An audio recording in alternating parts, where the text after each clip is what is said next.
Qual que é o... É o sexto?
Vamos lá, então.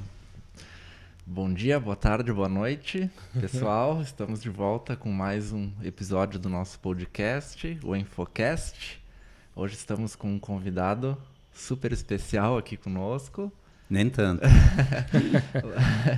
Logo iremos apresentá-lo, né? Exatamente. Então, só dar as boas-vindas pro pessoal que está aí conosco e agradecer o nosso patrocinador, que nos fornece sempre umas garrafas de vinho para a gente bater um papo e depois nosso convidado levar uma garrafinha isso. junto. Nossa, obrigado.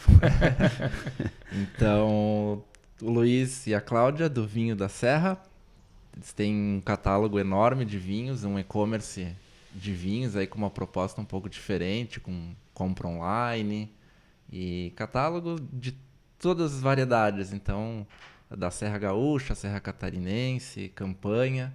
Exatamente. Então, quem quiser conhecer um pouquinho mais, o Instagram deles é vinho_da Serra. Então, eles estão conosco aí desde o princípio. Desde o princípio. Então, vamos lá. Quer apresentar o nosso convidado? Então, hoje estamos retomando as gravações. Agora no final do ano todo mundo acaba ficando com a agenda um pouco complicada. É um pouco mais difícil da gente conciliar as agendas para a gente gravar. Mas estamos aí, bem felizes de estar de volta. A gente ficou algumas semanas sem conseguir gravar. E estamos com um convidado super especial, né? Mais que o Matheus já falou. Mas uma pessoa que a gente admira muito, e não só nós, eu acho, mas toda a nossa comunidade caxiense aqui tem uma admiração especial por ele. Com certeza. Acho que por trazer tantos sentimentos bons para as pessoas que conhecem ele, né? Uhum. Então estamos aqui com o Frei Jaime Bétega. Seja bem-vindo ao nosso podcast. Muito obrigado. A alegria de estar aqui com vocês e também em contato com todos aqueles que nos acompanham. E o convite, quando feito, eu logo digo sim, porque eu acho que nós naturalmente somos comunicação. Quer seja por palavras, quer seja pela escrita, quer seja pelo olhar, quer seja os próprios movimentos nossos são comunicação, tudo é comunicação. E estar aqui também é uma forma da gente fazer trocas e também de aprendizado, porque a gente mais aprende do que ensina, né? E também quando nós socializamos aquilo que pensamos, nós também estamos dando a oportunidade para outras pessoas ouvindo, quem sabe acrescentarem alguma coisa. Exatamente. Acho que essa é muito da nossa proposta com o podcast, né? Como a gente já comentou, eu e o Matheus viemos de outra área e passamos por um processo de migração de profissão, né? De troca de profissão. E um dos objetivos do podcast é a gente trazer conhecimento de forma gratuita, de uma forma que todos tenham acesso, todo mundo que possa escutar e absorver esse conhecimento, e trazer pessoas que, de uma certa forma, ou passaram por algo alguma transformação, ou que trabalham com algum projeto, ou que possam contribuir de alguma forma nesse nosso objetivo de empreendedorismo, de inovação, de tudo que envolve a nossa Serra Gaúcha aqui, né?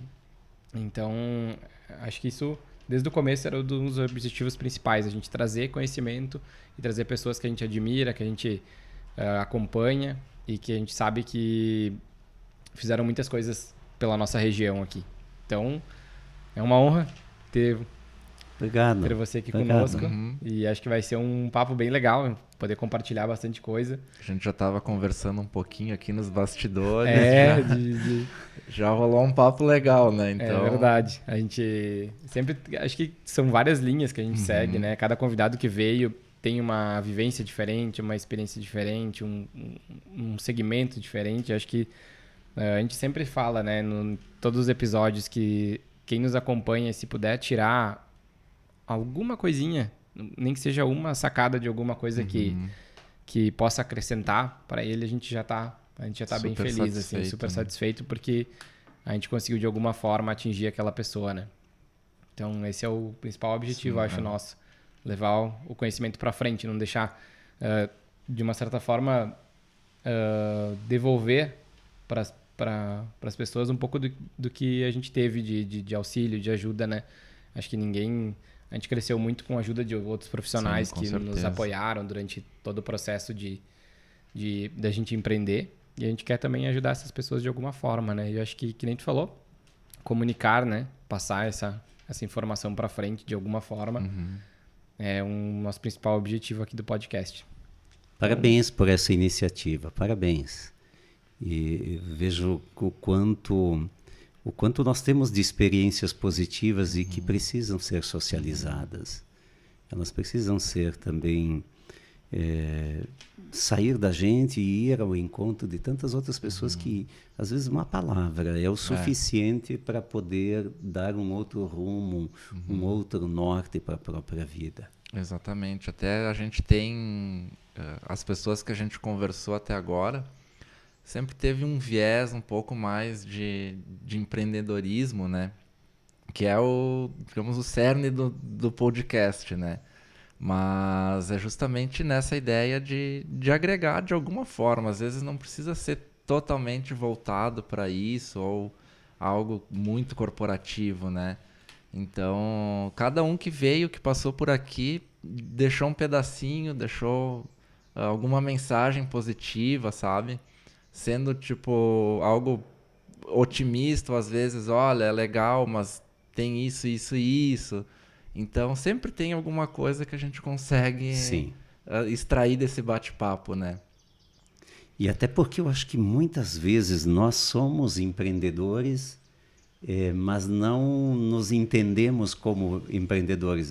Nós nos entendemos mais como fazedores.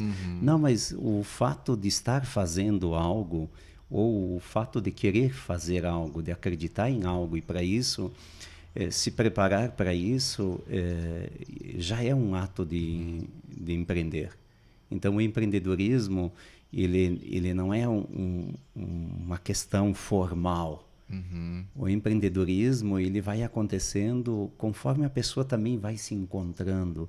Por isso que saber administrar a própria vida é o ponto de partida do empreendedor. Como é que tu administra o teu dia a dia, a tua vida? Como é que tu administra aquele momento que está na hora de levantar e tu fica mais um minutinho? Como é que tu dá conta disso, né? Se nós olharmos aquilo que nós convivemos conosco mesmo, né? O eu com o eu mesmo, aí está um grande ensinamento de empreendedorismo, porque tu tem que te desafiar, tem que fazer aquilo que não gostaria de fazer, mas tem que fazer. Tem coisas que a gente vai adiando, vai deixando. Por outro lado, eu também concordo com essa socialização de exemplos, de partilhas, porque muitas pessoas talvez não tenham como buscar o conhecimento mais regular, formal, mas elas podem buscar até com as trocas com os outros, né?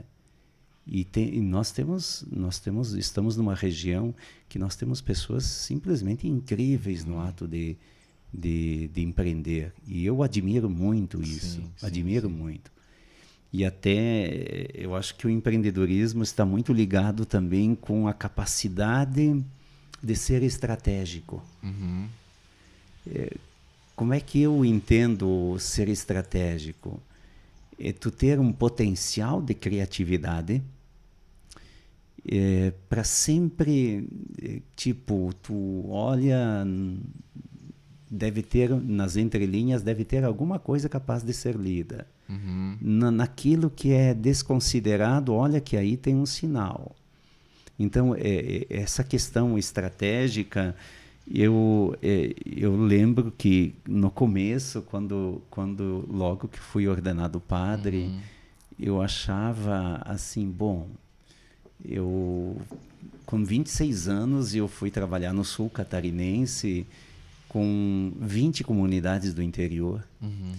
E eu, em 4 anos, eu tinha feito aquilo que eu tinha pensado de fazer, estava feito. E a resposta que o pessoal tinha para dar, eles até aquele nível ele estava bom, para eles estava ótimo. Foi aí que surgiu a oportunidade de voltar para Caxias e fazer administração de empresas. Num primeiro momento não foi minha opção fazer administração. E depois eu me encontrei tanto na administração que eu resolvi me preparar para estar na sala de aula formando os novos administradores. Foi aí que eu segui também, então, fazendo tudo o que eu fiz, especialização, mestrado, doutorado, sempre na área da administração, e dentro da administração o enfoque sempre na gestão de pessoas. Porque um empreendedor, se nós formos olhar, ele é uma pessoa determinada. Mas ele é também, necessariamente, ele tem que ser uma pessoa flexível. Ele é uma pessoa sonhadora, sim, mas dá uma olhadinha, ele está com os pés no chão. Então, aí que a gente vai entendendo, e para isso, nós temos que ter a ciência da administração. E dentro da ciência da administração, tem algumas coisas que tu te descobre. Por exemplo, o papel da intuição. Tem coisas que a gente não presta atenção, mas tem lugares, acontecimentos, fatos, agendas que quando tu toma contato, tu diz, bah, aqui tem alguma coisa que não está muito legal.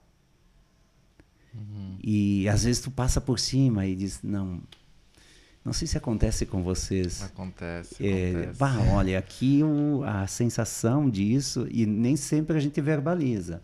E eu menos ainda, porque não me cabe emitir um julgamento, né? Sim. Mas já me aconteceu de casamentos que eu fiz e de pensar, meu Deus, eles não deveriam estar casando. Não deveriam estar casando. E depois tu vai ver, o desfecho foi aquele. Porque a maturidade, ela sinaliza também, né? Sim. A maturidade, tu consegue fazer tu tem percepção da maturidade, né? É verdade. Tu sabe que eu e o Eduardo, a gente tem muito disso entre nós, assim, de percepção e feeling, né? Então, tanto pro bom quanto às vezes pro não tão bom, sabe? Sim. Então, apesar de pouco tempo de estrada que a gente tem, é relativamente pouco, sabe? Mas acontece bastante. Essa sintonia é legal, mas é bem isso que tu disse, sabe? É bem perceptível quando tu diz, sinto que aqui tem algo legal, sabe? Sim. Ou sinto que aqui nem tanto, né? Então, Exatamente. se tu souber, às vezes, refletir, olhar um pouco para dentro e prestar atenção nesses sinais, Depois, eu acho que os outros, eles têm um papel também importante quando eles nos questionam. Quando eles colocam alguma ressalva, dizendo, não vai dar certo. E aí, não apenas verbalmente, é preciso ter argumentos. Sim. E esses argumentos, eles vão brotar também do entendimento. E no momento que tu estás construindo um argumento, tu estás também visualizando a concretização daquilo que foi pensado, daquilo que foi sonhado, daquilo que está para ser empreendido. Então, acho que, na verdade, o nosso tempo, ele nos pede que a gente se conheça. A pergunta mais incisiva para quem busca um significado para a vida, quem eu sou. Mas também assim, ó, o que eu vim fazer aqui nesse mundo?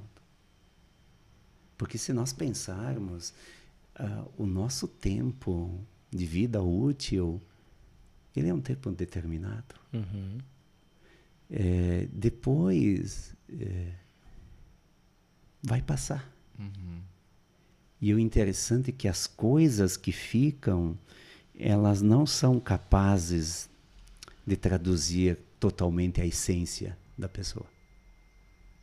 Porque a essência é uma questão de amor.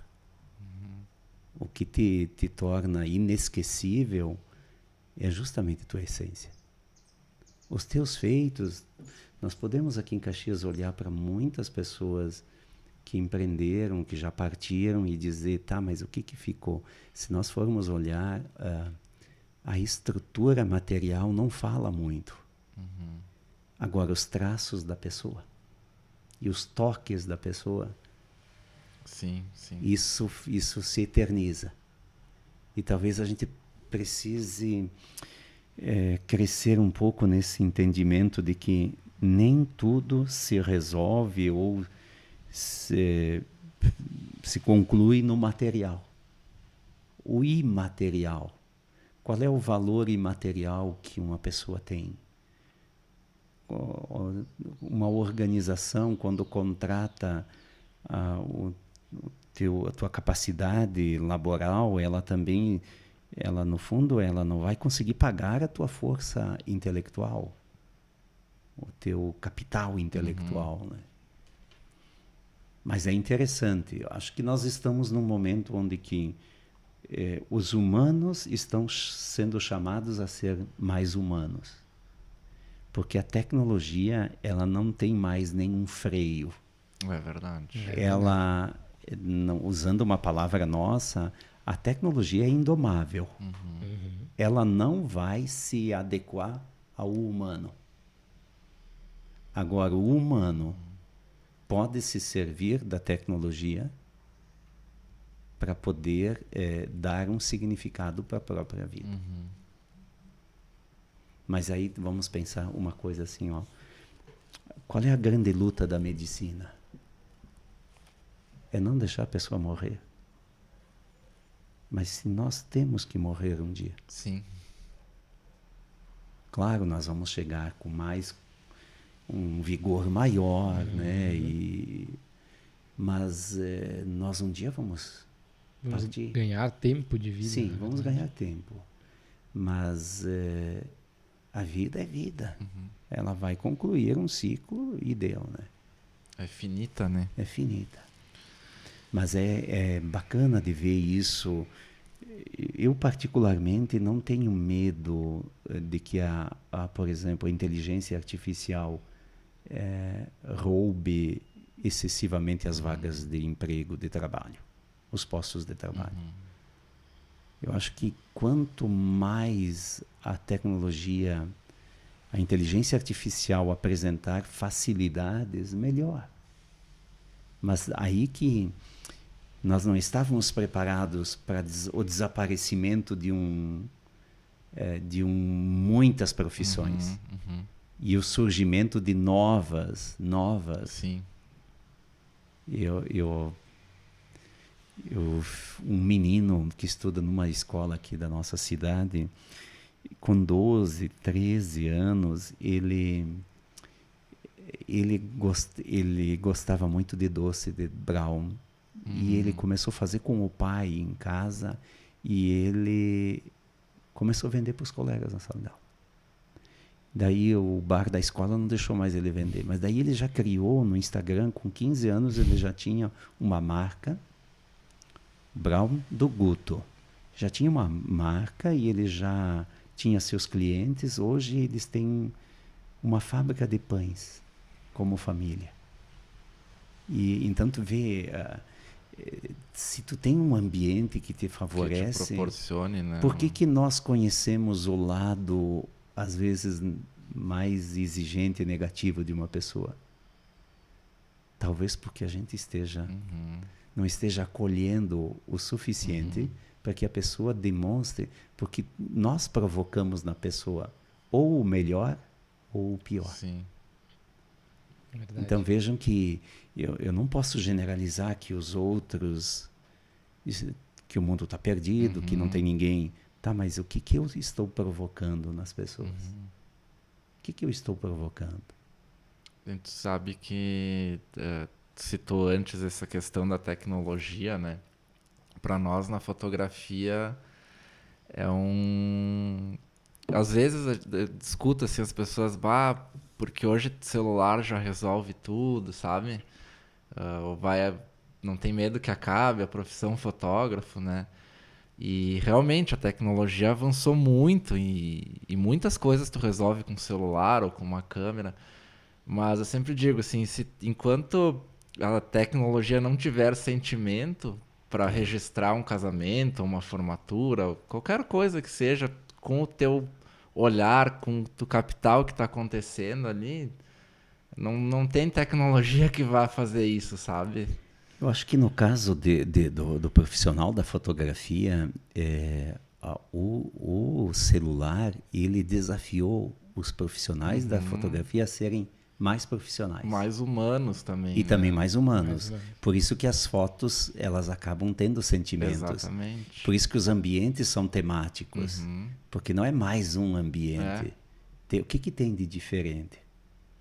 E esse lado do sentimento é o lado que a tecnologia cega nega. Não vai conseguir alcançar. Ela nega, ela vai excluir. Nós vamos sobreviver porque nós sabemos ainda dizer eu te amo. É isso que vai fazer a gente sobreviver. E não... Hoje nós estamos tão exigentes de que as palavras, se elas não tiverem um conteúdo consistente, elas não vão contar também. Por que a gente não acredita nos discursos de algumas pessoas, às vezes até de alguma classe? Porque a gente sabe que não tem o equivalente de sentimentos. Não tem. Então nós estamos mais exigentes como humanos. Muito mais exigentes. Por outro lado, nós estamos mais desestruturados também emocionalmente. Ao ponto de nós termos que ter um setembro amarelo para poder sensibilizar a humanidade em relação ao suicídio. Então nós... eu tenho clareza de uma coisa. Quanto mais a pessoa se engajar num trabalho do bem comum, da coletividade, de fazer o bem, sem precisar perguntar, tá, mas quanto eu vou ganhar para fazer isso? Quanto mais nós tivermos isso claro, de que tem coisas que eu faço e que não vou ganhar nada materialmente falando, mas vou ter outros ganhos. Se nós não tivermos clareza disso, nós vamos continuar trilhando o caminho da materialização. E a melhor parte da vida, ela não se materializa. Ela é sentimento. Se nós recordarmos, penso, logo existo, né, de Descartes, que é o francês esse que disse, penso, logo existo. Hoje nós teríamos que flexibilizar um pouco essa afirmação, dizendo talvez, sinto, logo existo. Porque a nossa vida é um sentir profundo. E se a gente não tiver esse sentimento... Quando a gente trabalha a questão da empatia, a gente se dá por conta de que a empatia não termina na empatia. Se terminar na empatia, talvez não se consiga ajudar uma pessoa. Na verdade, sim, isso eu utilizei como teoria, uma teoria de duas americanas que têm um instituto da compaixão no trabalho. Quando eu fiz o doutorado, eu trabalhei essa questão da compaixão dentro das empresas. E eu fiz no final uma comparação entre a compaixão no ambiente organizacional nosso, brasileiro, com a compaixão do ambiente empresarial italiano no segmento plástico de utilidades domésticas. E aí a gente vai ver assim, ó, nós somos pessoas de compaixão, muito mais do que a Europa. Dizendo isso, a gente não está criticando a Europa. Eles têm uma outra história, eles passaram por guerras, por muitas dificuldades, e por isso talvez eles tenham que se manter assim um pouco distante. Nós compramos o sofá já com a possibilidade de abrir para se transformar numa cama. Nós colocamos um colchão embaixo da cama, né, para quando vier alguém já temos, né, nós temos isso.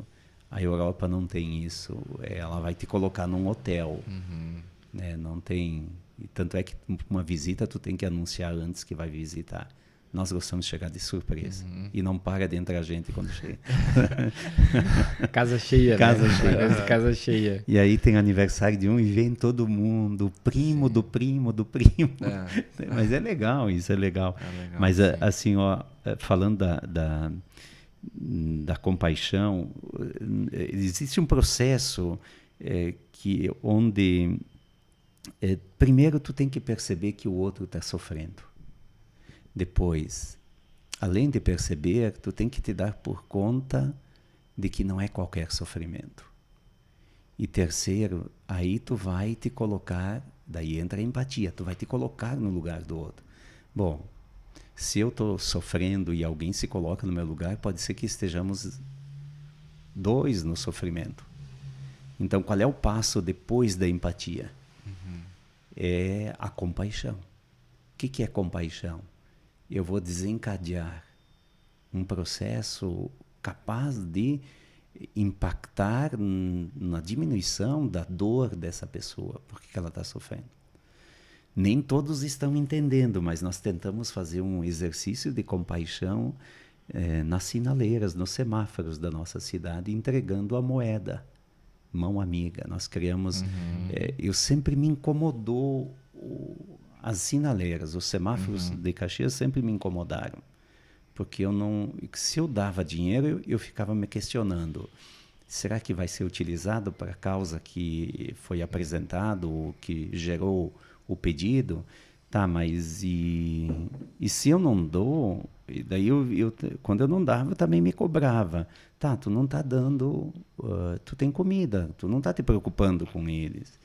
Então também, e aí quando um motorista de Uber sugeriu que fosse feito alguma coisa, já que o restaurante popular está com uma amiga em Caxias, que era também um sonho, eu queria muito lidar com comida. De ter, de poder assim dizer, não, os que mais têm fome estão tendo comida. Tanto é que hoje nós servimos diariamente 1.300 almoços.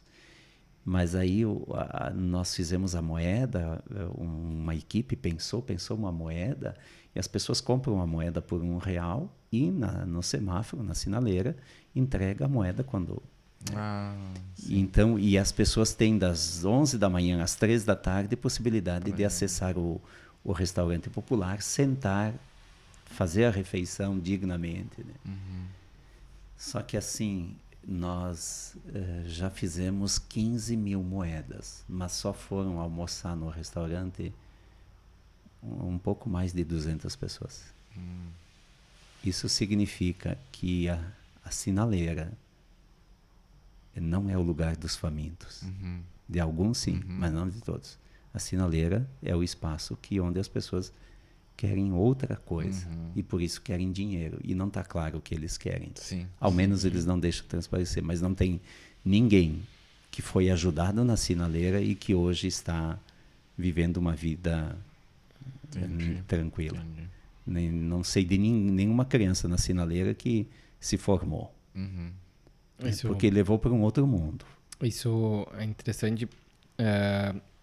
Como eu comentei, faz parte do Café Solidário, né? Sim.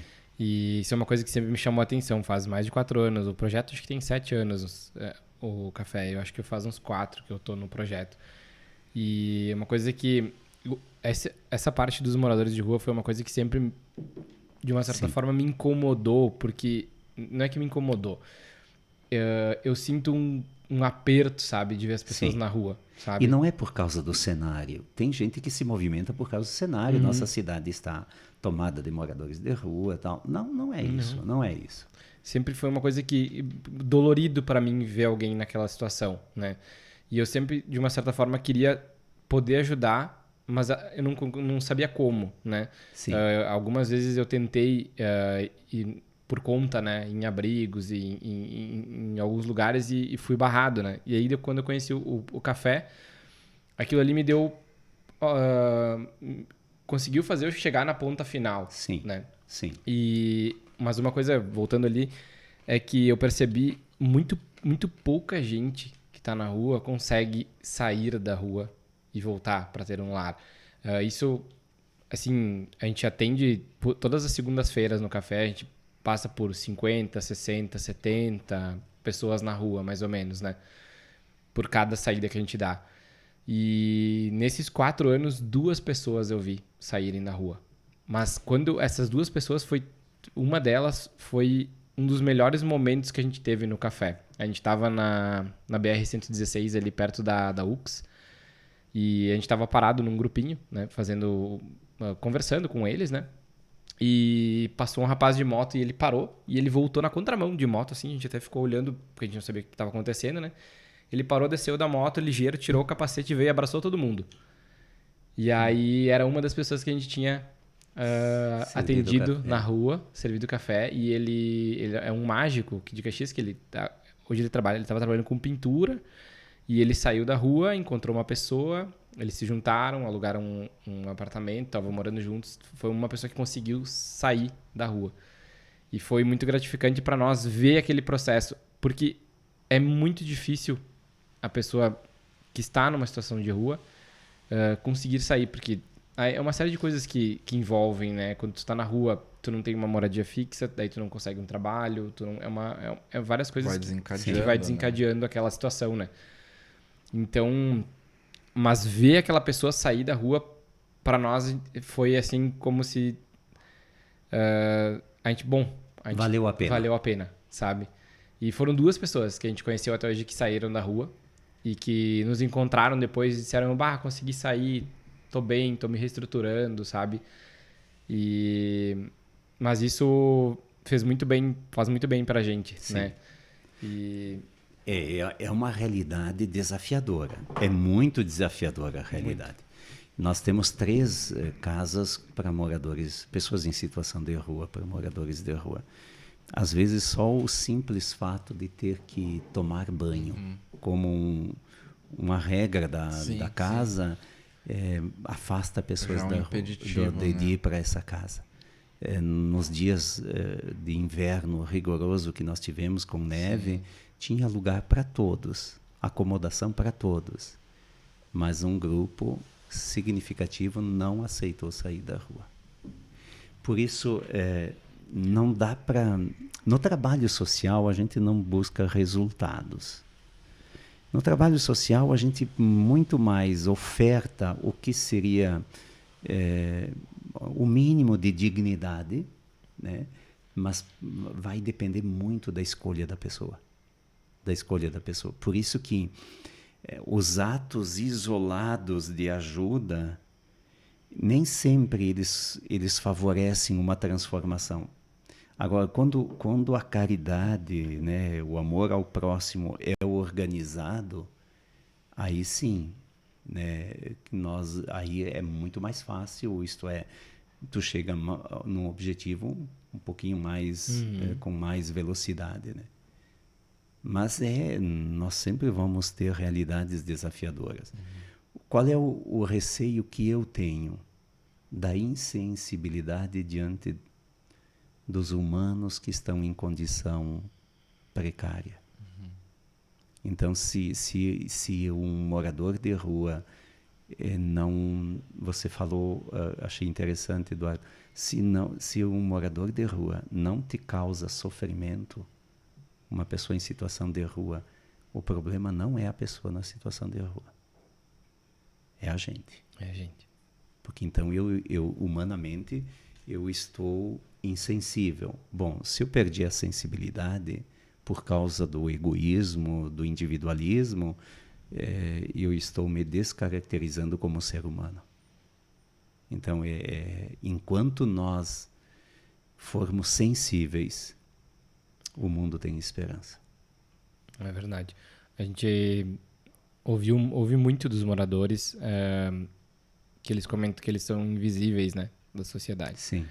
Que as pessoas não enxergam, ou que, na verdade, as pessoas julgam antes Sim. de tentar entender que aquelas pessoas ali têm uma história, tem uma razão de elas estarem ali, né? Existem sentimentos, existem muitas coisas que aquelas pessoas passaram para estar ali, né? Elas não estão ali, muitas vezes, a pessoa diz, tá ali porque ela quer. Não é. Existem muitas coisas que envolvem. E acho que o legal de quando eu comecei no café, ele me transformou muito como pessoa, né? Eu sempre gostei de ajudar, de fazer de pensar nas outras pessoas, mas quando eu vi a dimensão de onde a gente conseguia chegar com o projeto, sabe? E quantas pessoas a gente poderia atingir. E aquilo ali e quando eu enxerguei a realidade do outro lado, né? Que às vezes as pessoas não enxergam a realidade que tá pro lado de fora da janela de casa, né? Só o que tá ali dentro. Sim. E quando tu enxerga que o que tá ali fora tem muitas coisas que vai muito além do que a gente imagina, aquilo ali me causou uma transformação muito grande, assim. Para mim, me fez muito bem participar. E ali eu descobri que existem inúmeras outras pessoas, além do café, tem uma amiga, tem inúmeros outros projetos que se envolvem e que vão pra rua, a gente encontra o pessoal. Tem o Tonho da Kombi, que passa com as Sim. marmitas de noite. Tem muitos outros projetos de pessoas que se mobilizam, né? E muitas que a gente vê que faz muito tempo que estão fazendo, Sim. né? Que persistem, né? Tem um movimento silencioso da bondade se transformando em atos que não tem registros. Isto é, quem faz por não é aquele negócio, deixa eu fazer qualquer coisa e depois vamos buscar holofotes, vamos buscar registro, vamos buscar aplauso, né? E até o voluntário que dá continuidade ao trabalho voluntário é aquele que faz por convicção, de querer ajudar. Ele tem um desejo de ajudar, não porque alguém está lá na arquibancada aplaudindo, mas ele quer ajudar pelo fato de se sentir bem ajudando. Exatamente. E é isso que eu acredito. Eu acredito nisso, tento já são 16 anos que eu dou aula na Universidade de Caxias do Sul, mas nunca trabalhei num curso de filosofia, por exemplo. Eu sempre trabalhei no curso de administração. Até porque eu acredito muito que os gestores eles têm a possibilidade de abrir horizontes incríveis. E então eu sempre pensei que eu poderia contribuir na formação dos novos gestores, dos novos empreendedores, de como fazê-los, né, olhar para além do muro da organização, onde tu é obrigado a alcançar metas, mas metas todos nós temos que alcançar, né? Mas assim, para além do lucro, tem um outro lucro. E é isso que nós temos que ter consciência também disso, né? Porque senão a gente acaba não se dando conta, né, de quanta coisa que nós podemos transformar. Quantas coisas, quantas situações. E a área social, mais um pouco, ela não vai ter falta de de voluntários, de empreendedores. Nossa, eu vejo, hoje o Mão Amiga tem 21 projetos sociais e nós temos, com carteira assinada, 300 funcionários. Nossa. Eu nunca imaginei que um dia... Mas eu sempre me conheci muito, eu sempre fui inquieto, muito. Eu vejo o prédio abandonado, eu sinto vontade de reformar, de fazer qualquer coisa.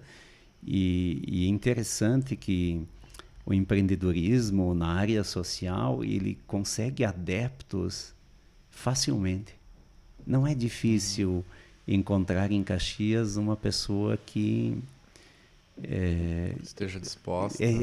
Não é difícil, pessoal. Mesmo com essa moeda Mão Amiga que a gente entrega, hoje nós já mandamos moedas, emprestamos a nossa moeda, porque o custo maior no fazer uma moeda, criar uma moeda de plástico é o molde, né? O molde que depois é injetado o plástico, né?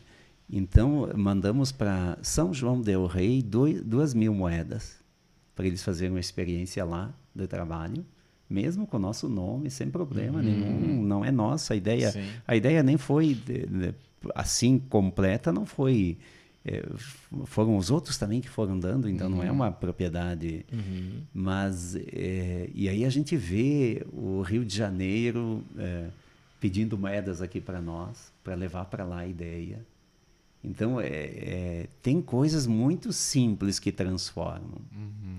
E eu sempre pensei também que nós teríamos que ter uma forma, um jeito de mensurar as transformações sociais diante daquilo que é implementado.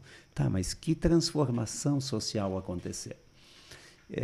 O ano passado abriu um edital do Ministério da Cidadania e dos Direitos Humanos. E esse edital era um financiamento que a ONU estava dando naquele momento, um financiamento para tratar a questão da evasão escolar, para diminuir a evasão escolar, para diminuir, consequentemente, a violência infanto-juvenil. Hoje, muita meninada perde a vida pelo tráfico, por tantas coisas, né, por facções e tal. E nós apresentamos, e nós fomos os únicos da região sul, dos 3 estados do sul, a apresentar.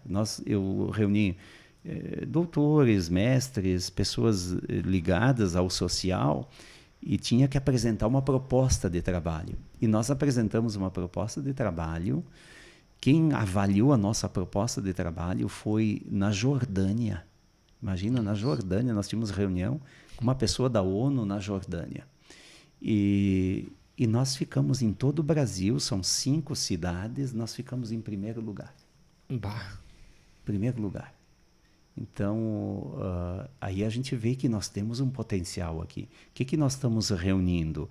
As melhores práticas de trabalho com crianças e adolescentes na situação de vulnerabilidade social.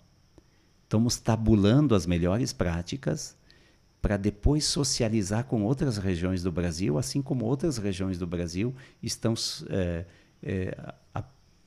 assimilando novas práticas para nós, depois, o ano que vem, nós vamos preparar professores, preparar educadores sociais para aplicar implementar essas práticas todas e para que a gente tenha como ganho a diminuição da evasão escolar e, consequentemente, a diminuição também da mortalidade infanto-juvenil.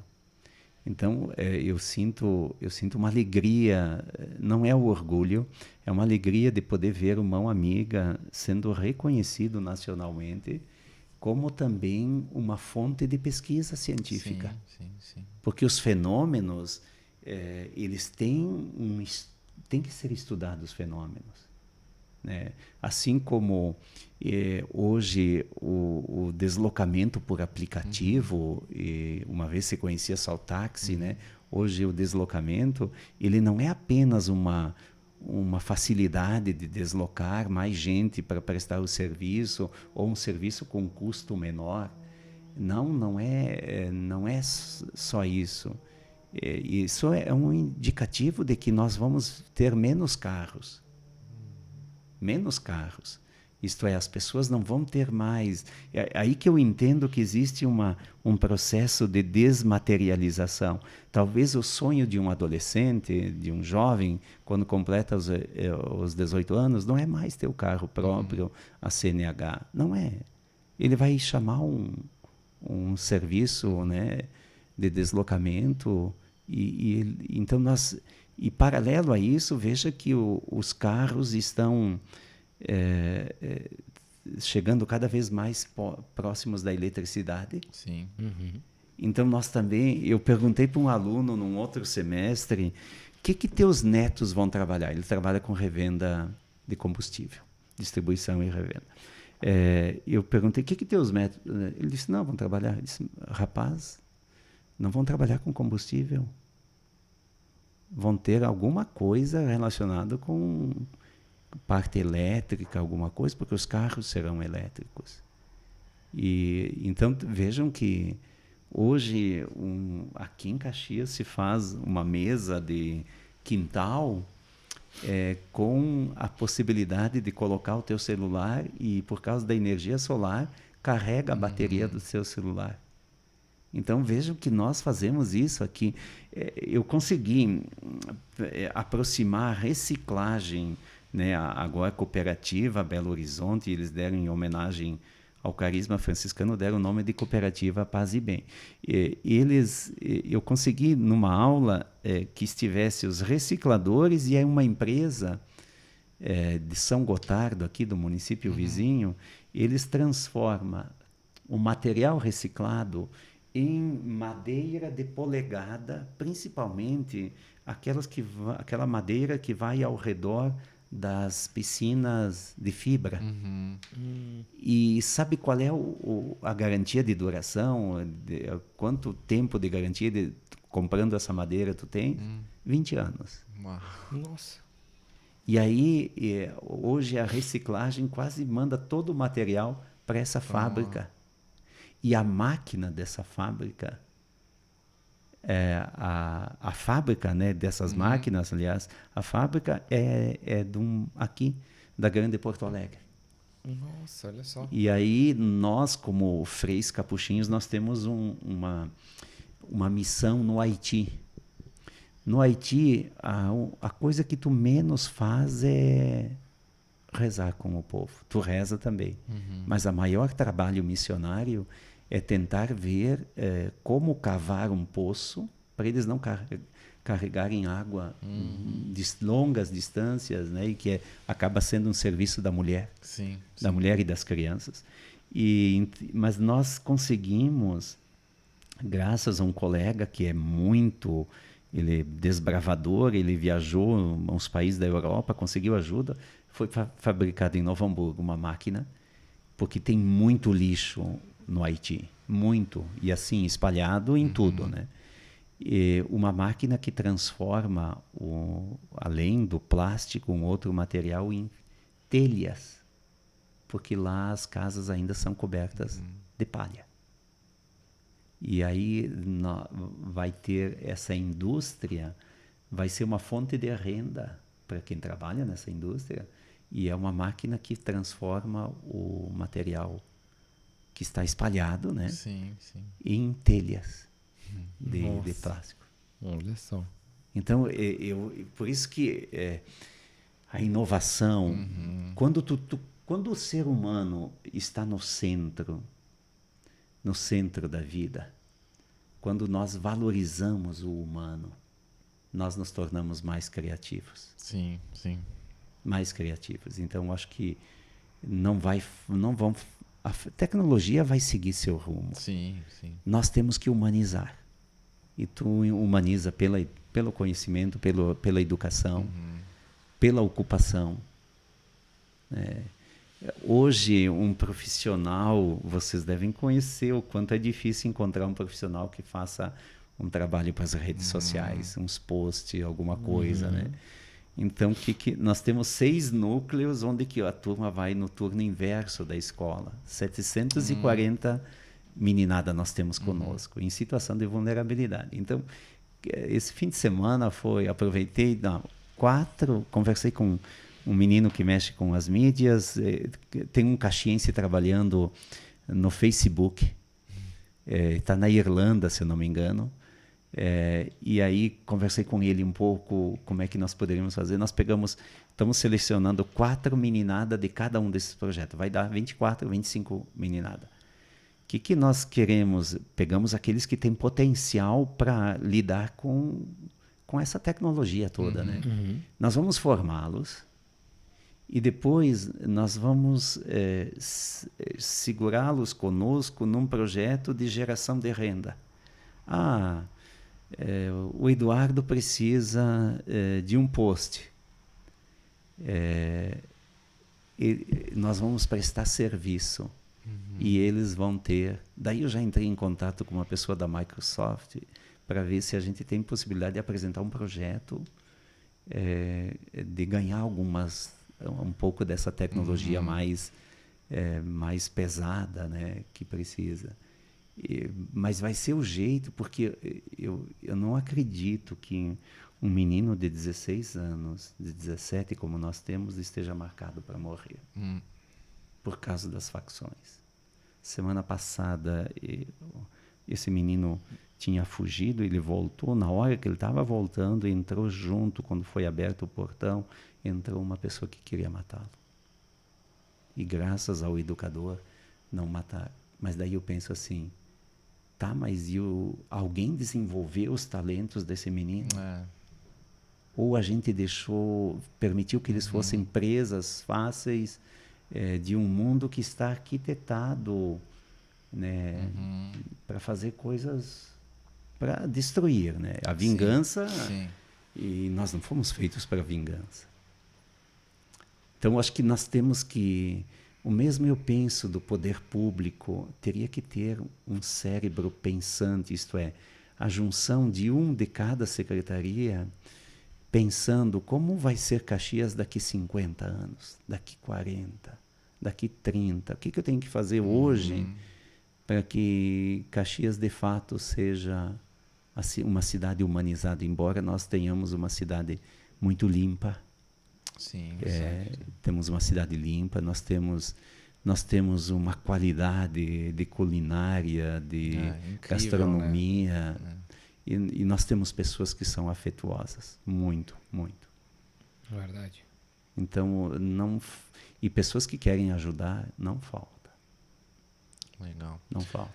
Eu queria te fazer uma pergunta. Sim, eu acho que eu falei demais, não, né? Que Deixa eu tomar uma. A proposta é justamente essa, né?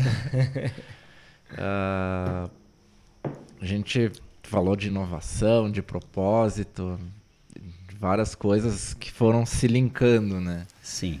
Eu queria entender de ti, assim, da onde que surgiu lá no comecinho, sabe? Se tu teve, como é que eu posso dizer?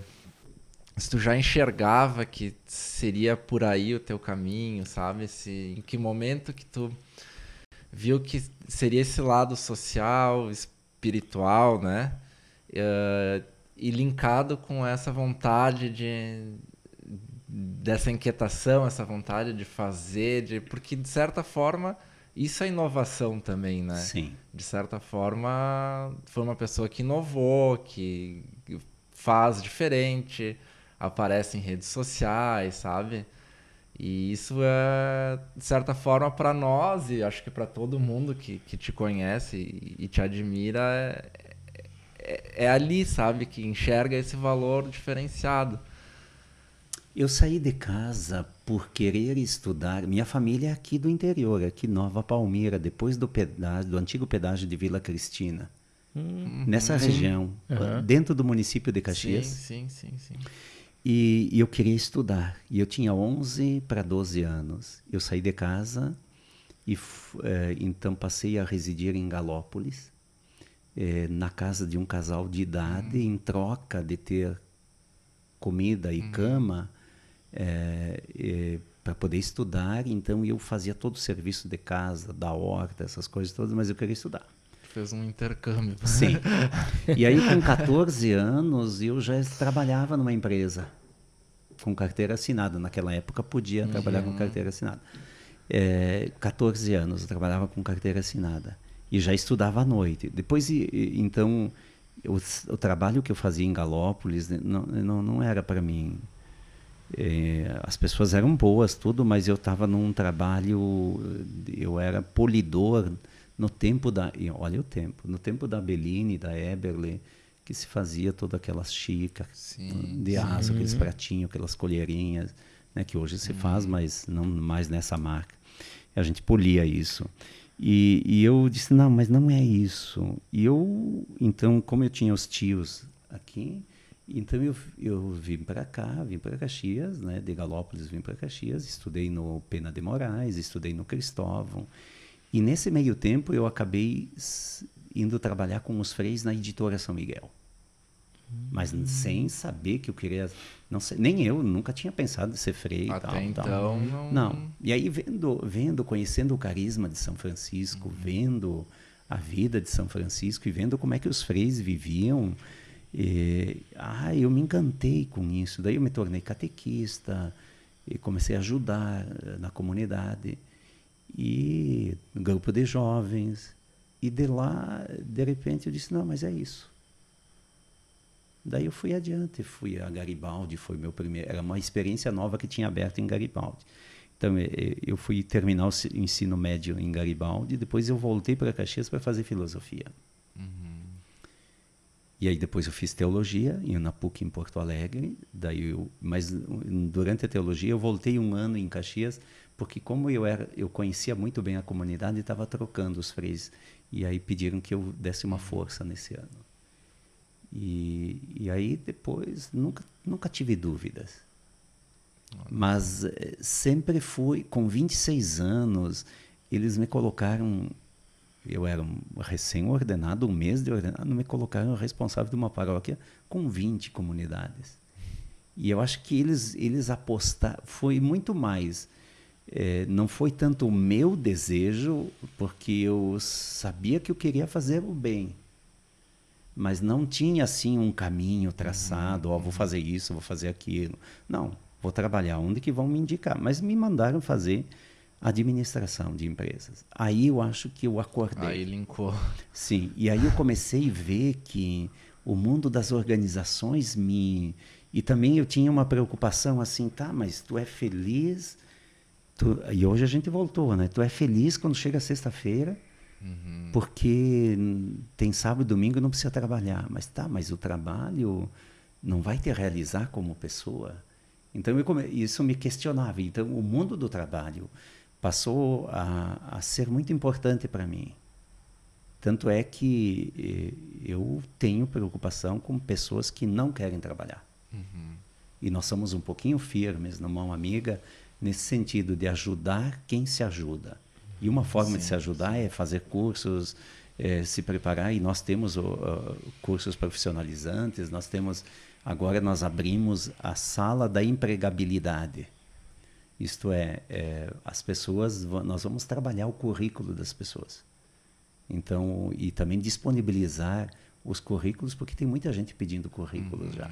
Muitas empresas. Nós ficamos 5 anos sem cursos profissionalizantes gratuitos. Por exemplo, LEED em metrologia, que é para o mundo do nosso polo metal mecânico. Sim.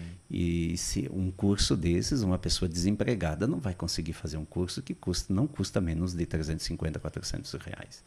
Então, nós estamos ofertando também esses cursos. Mas assim, as organizações, o mundo do trabalho me interessava. Me interessava também como tinha surgido uma empresa.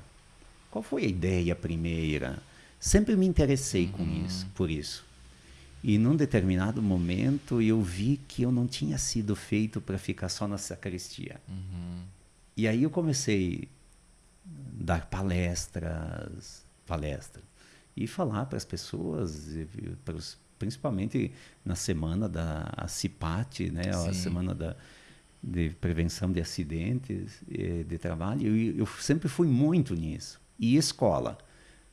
Escola também é o meu chão. E aí que eu entendi também que eu tinha que me preparar para estar dentro das organizações. Por exemplo, nesse período, o que eu estou fazendo? Amanhã eu tenho um teste final. Eu participei de uma seleção para ser avaliador do MEC na criação de novos cursos universitários, novas faculdades, novas instituições de ensino superior. Então, também isso me interessa, tá? Mas eu quero dar minha contribuição na hora de ver a sequência de um curso, que disciplinas vão ter no curso. Eu quero estar lá para dizer, olha, o ser humano, ele não é só o fazedor de coisas, ele tem que respirar, ele tem que estar bem, ele tem que estar afetivamente. Então, eu vejo que tem muitas oportunidades, mas tu tem que te preparar. Sim. Tu tem que te preparar para isso. E eu encontrei nessa preparação a possibilidade. Então, eu me desafio muito, muito. E também eu acho que eu fui gerado numa família que não sabe o que é preguiça. Quando a gente tem uma infância humilde, a gente valoriza muito mais os passos dados, né? Então, eu acho que a minha mãe, sem ter estudado, ela foi uma grande administradora. E hoje ela não está mais conosco, mas ela nos ensinou a dar conta do recado. Dar conta do recado. E hoje em tudo eu vejo oportunidades. Isso é legal. E também eu tenho a possibilidade sempre de encontrar a pessoa certa na hora certa. E claro, por exemplo, uma amiga, nós temos um conselho muito forte e eles também, quando eu invento alguma coisa, eles dizem, não, segura aí, tu não tá com os pés no chão, volta para... Então, a gente tem trocas também muito bonitas nesse sentido, né? Mas eu acho que empreender é o passo que todas as pessoas podem e devem dar para conquistar a felicidade. Legal. E não necessariamente ser rico. Até porque eu não tenho nada. O pessoal até diz, mas eu tenho um golzinho branco que não tá nem... Nós não temos nada no nosso nome. No fim do mês a gente presta contas do que gastou, do que ganhou, se entrega o valor para pagar o plano de saúde, para comida, essas coisas, tem um responsável. Então eu não tenho... isso também me deixa mais leve no sentido de que eu não preciso me preocupar, mas eu preciso trabalhar. E eu trabalho direto. Não tem... Eu acho que, no meu caso, dizer não seria eu estaria me afrontando naquilo que eu me dedico, né? Naquilo que é a minha missão.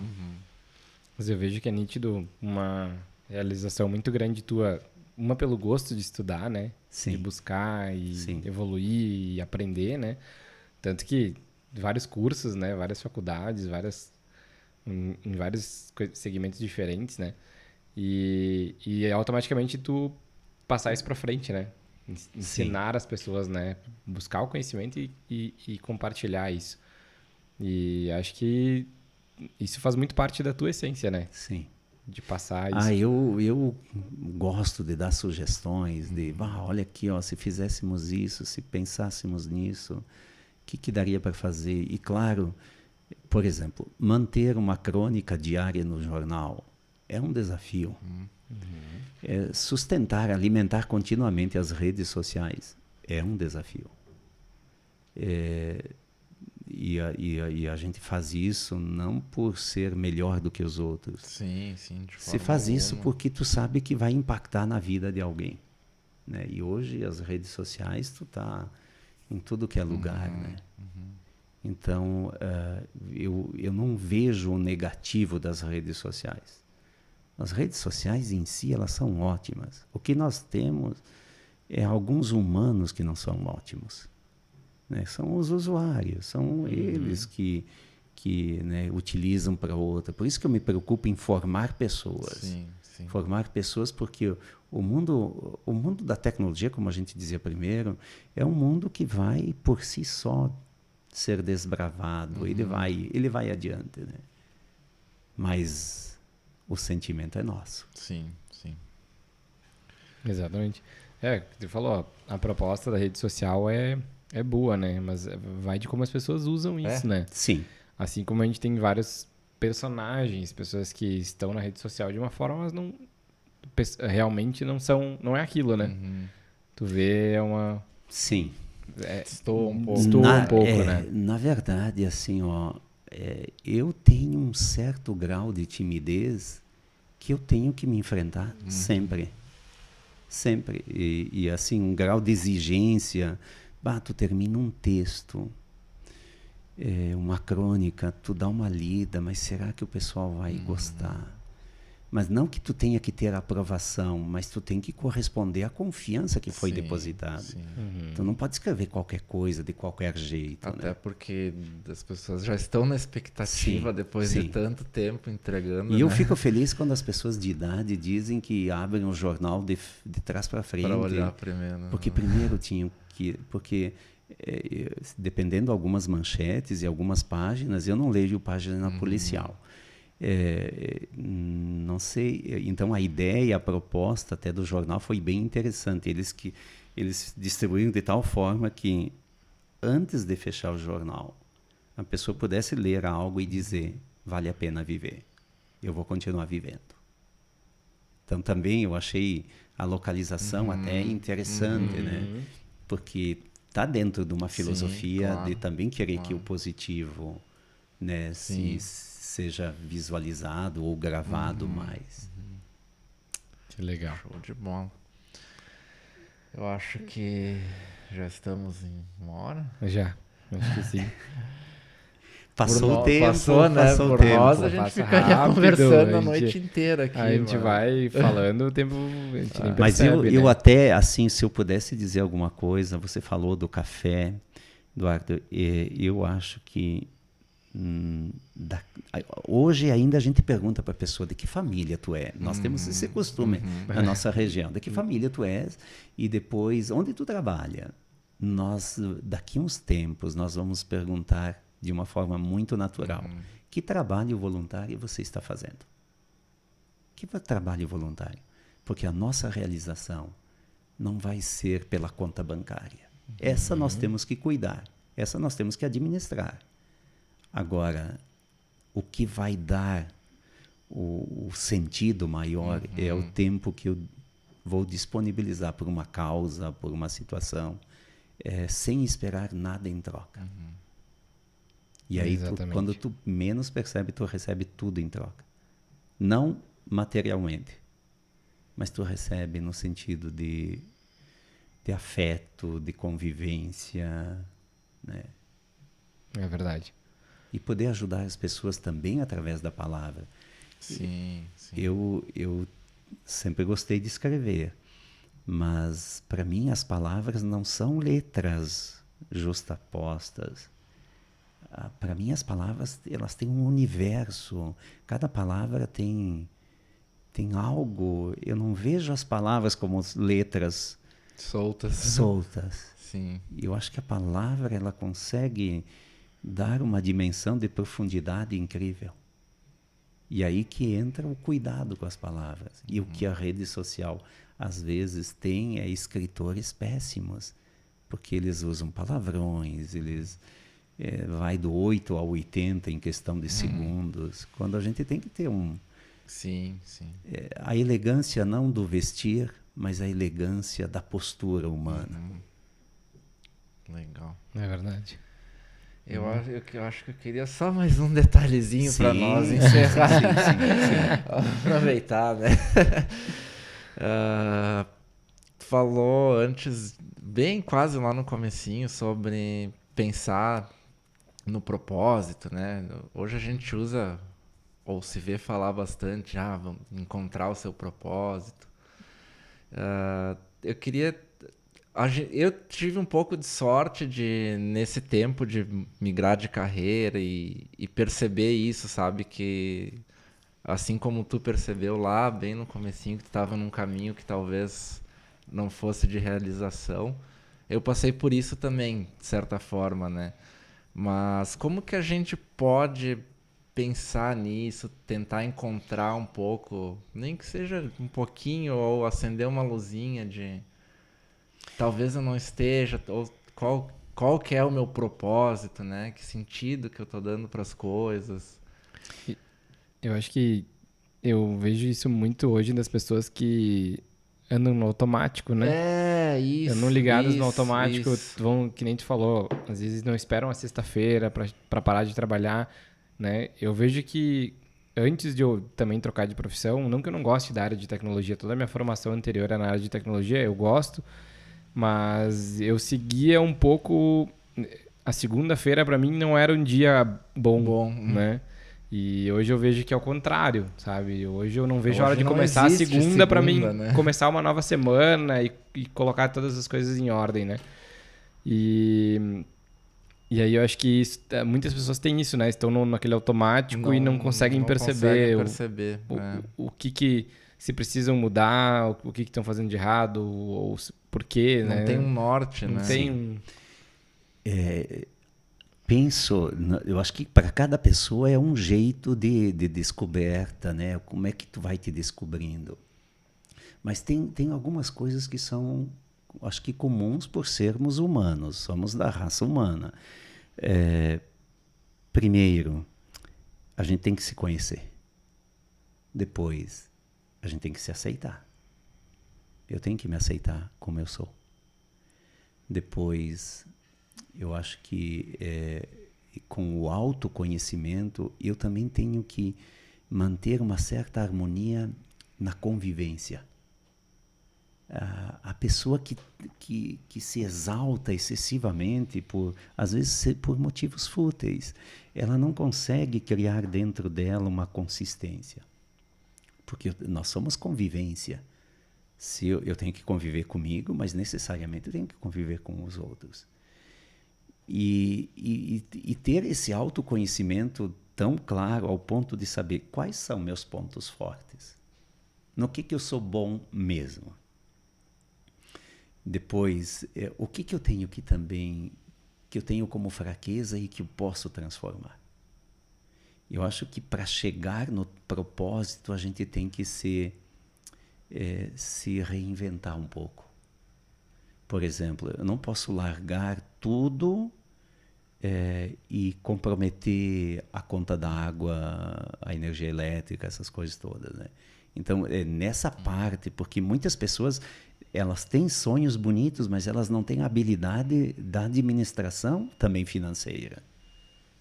Nós temos só na mão amiga escolinhas, né, que a gente ajuda na escolinha, nós temos 500 crianças, mas a maior parte daqueles pais, um percentual elevado, eles estão todos comprometidos. A saúde financeira deles está péssima. E aí isso vai refletir também na tua harmonia. Eu aprendi a ter paz dentro de mim.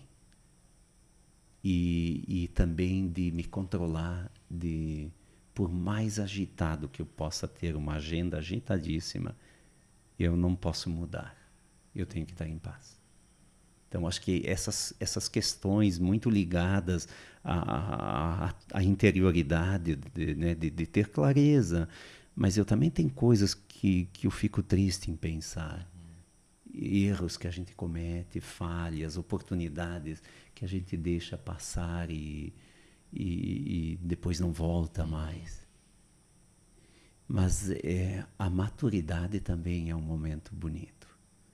Eu acho que quando a gente passa dos 30, a gente já começa a pensar mais leve, sem tanto... É verdade. E interessante que o numérico também influencia, embora nós temos gente de 50 na adolescência, mas assim, normalmente a maturidade te ajuda. E a maturidade, ela te deixa sereno, porque tu vai aceitar uma falha, mas também tu vai vibrar com uma conquista. E também, uma coisa que nos ajuda muito a acertar é a espiritualidade. Porque a espiritualidade não é uma opção. O desenvolvimento da espiritualidade é uma opção. Mas a espiritualidade, ela faz parte da tua essência. Tem estudiosos que dizem, olha, nós temos a dimensão física, né, temos um corpo. A dimensão intelectual, nós somos capazes do pensamento, da reflexão. A dimensão emocional, nós temos sentimentos, emoções. E a dimensão espiritual, isto é, nós temos uma abertura para o transcendente. O nome que se dá para esse transcendente não vem ao caso. Mas todos nós buscamos o infinito. Por isso que a gente se admira de um pôr de sol. Por isso que a gente se encanta diante de uma flor. Por isso que a gente, às vezes, tu fica olhando para algo, mas tu não está vendo, tu está longe. Porque nós somos seres capazes da transcendência. E a espiritualidade está voltando em cheio. Eu no decorrer do mestrado, eu disse, a dificuldade de fazer esse mestrado, eu fiz sobre espiritualidade nas organizações. Eu disse, vai ter que valer alguma coisa. Nós vamos começar agora, semana que vem, na outra semana, a 4ª turma de uma pós, e eu então criei uma pós junto com uma equipe. Nós temos espiritualidade no mundo do trabalho. Então nós vamos começar a 4ª turma de pós-graduação, envolvendo a espiritualidade. E aí a gente vê o quanto as pessoas estão precisando de espiritualidade e o quanto os ambientes precisam de espiritualidade. Porque o Dalai Lama acaba dizendo assim, o que a espiritualidade faz na tua vida? Ela reaviva a bondade, ela te torna capaz do amor, do perdão, da compreensão, da ética, da responsabilidade social. Então, o que a espiritualidade faz na tua vida? Ela te deixa um humano melhor. Sem espiritualidade, nós estamos incompletos. Tu sendo um ser humano melhor, as tuas ações vão Sim. refletir diretamente nisso, né? E aí o propósito acontece.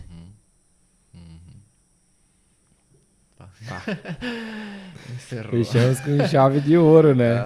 Meu Deus. Eu não vou nem me despedir. Mas quem tem que legal. agradecer sou eu pela oportunidade. Não, que é isso, a gente que agradece Nossa. pelo convite Mas se não aceito. fosse isso, talvez a gente nunca sentasse para conversar como nós conversamos. A gente se verdade. encontra E talvez, às vezes nos casamentos e sim. oi, tudo Sim, bem, sim. correndo, Tudo né? Muito Sim. rápido, né?